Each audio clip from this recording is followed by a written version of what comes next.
So let's have Taurus. Ay, Taurus. Baka Taurus yung sinabi ko. Let's have Scorpio. Baka Taurus talaga yung kailangan today. Ano ba? Hindi ako mapag-decide. But, sige, we'll go with Taurus na lang. Kasi parang yun yung gusto ng card. Okay? Sa mga Taurus pala, makinig kayo sa akin. Makinig. This is your energy for the month of May. I mean, not really for the month of May, but for the first week of May. May 1 to 7, kasi 'di ba, ayan oh, April 30 na tayo eh.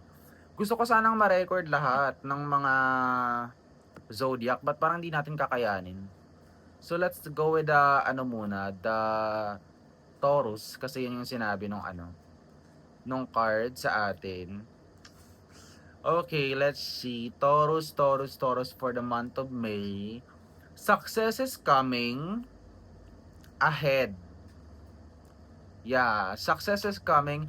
But the problem here is right now, Taurus, you're walking on the wrong direction kasi.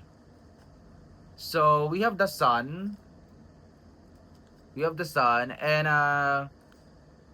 papunta ka na sa success, but yung problema is you're walking on the wrong direction. So, you can still change it kasi you still have chance pa naman na baguhin siya, like pumunta ka dun sa kabilang direction, which is yun yung tama, or ibahin mo. So, it could mean also na, let's say, nasa trabaho ka ngayon and that job is not really for you. Or nasa ganitong course ka pero this course is not really for you. Alam mo yun, yung mga ganun.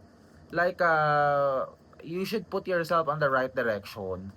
And merong distractions ako nakita. That's also one of the reasons why hindi mo makuha yung success.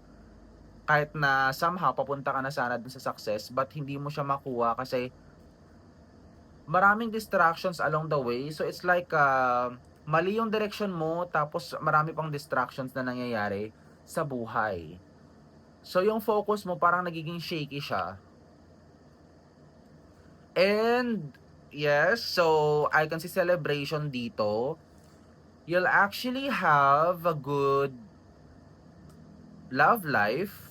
Parang okay yung week na yan sa'yo. Like, masaya. Masaya siya. So, it's like a celebration of life.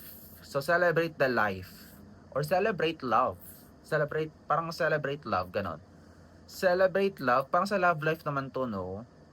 Pero, yun lang, we have here a communication problem. So, your personality kasi, Taurus, is you're very strong. You're very strong, but the problem is, na-overpower mo yung partner mo. Na-overpower mo siya to the point na parang fearless ka na and you don't consider, kumbaga, example, nag-uusap kayo, you don't consider yung opinion niya or kung ano yung gusto niya or ipaliwanag yung sarili niya. So, yeah, just watch on the communication kasi maganda yung takbo ng relationship eh. And we have the Six of Wands. You've been working hard this past few months or this April. So yung first week ng May, maganda yung pasok. Maganda yung pasok ng first week of May sa'yo. I guess this one is for career naman. But, syempre, meron pa rin mga challenges na parating sa first week of May. So, it's up to you how you're going to overcome it. Kasi may nakikita akong competition. Competition. Ayan, sa katrabaho mo ba to?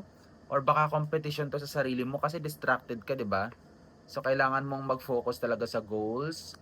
And parang may mangyayari na kailangan ng healing, Taurus. So maghanda ka with the Queen of Cups. Ayan. So I guess ito lang yung mga nakikita natin for the first month of May for Taurus. And again guys, sa mga nasa TikTok kung gusto nyo mapanood, i-upload natin to sa ating channel.